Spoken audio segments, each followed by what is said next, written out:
the market, but also a push, a pull by the society that is to use the technology. And I'll give an example. In one of our programs, we've supported a very useful innovation, the soil management toolkit, which is to support the farmers.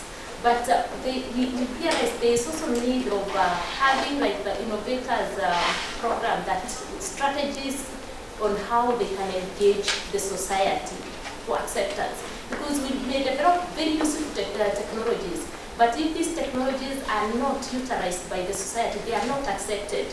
So as we talk of our fourth industrial revolution, we'll come out with a lot of technology to support also in the agricultural sector, but we have to have enough proper strategies of engaging the society, because it's an issue of can the society pull to accept this society as much as we are pushing the technology to the society, so that it can come as a push and pull effect.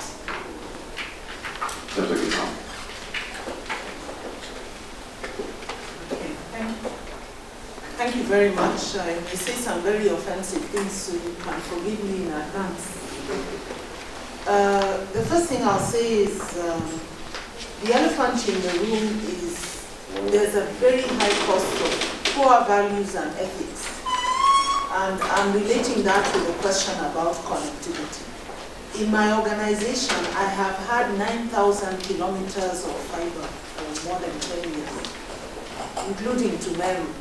But it's never been used for even a day by the public sector because of two forms of poor value. One is people being more concerned with benefiting from projects than they are with actually making the projects work. And there are actually benefits in the project not working. The second is we employ a lot of incompetent people through nepotism and other unfair systems of recruitment, so they are unable to function at the right level of skill in our organizations.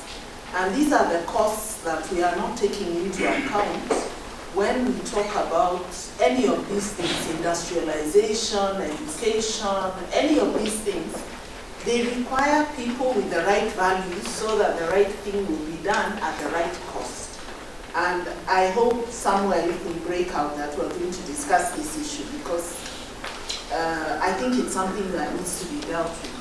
That given, we are making an effort now for the past 6 months to commercialize that network and also to do an infrastructure master plan that when it is completed will give us around 40,000 kilometers of fiber and other technologies to ensure that wherever you are in Kenya, you are properly and cost-effectively connected.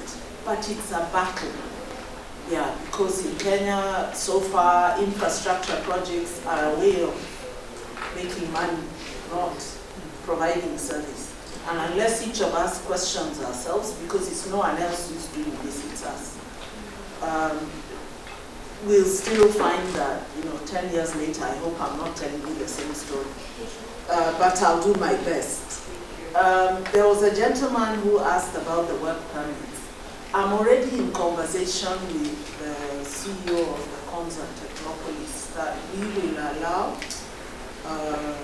people of certain types to easily get work permits. I think the United States recognizes it and some other countries. There's nothing more important right now in this difficult world than getting the most skilled workforce that you can get at whatever cost. And for me, I find those arguments that we must protect Kenyans, they're convincing, but right now you need the very, very smart people in your environment. And wherever you can get them from, get them in so that they can do the thinking for you. Yes, with a Kenyanized contextualization from people like those gathered here. And let them work. And I hope they marry beautiful Kenyan women and they get stuck here so that they can continue serving us. If they're men and vice versa, I'm sorry.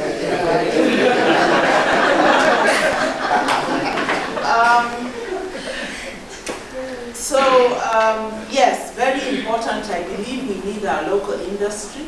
I was watching, in preparation for this, I was watching some YouTube. Yes, that's another way of learning. And I think that's what our extension workers should be doing.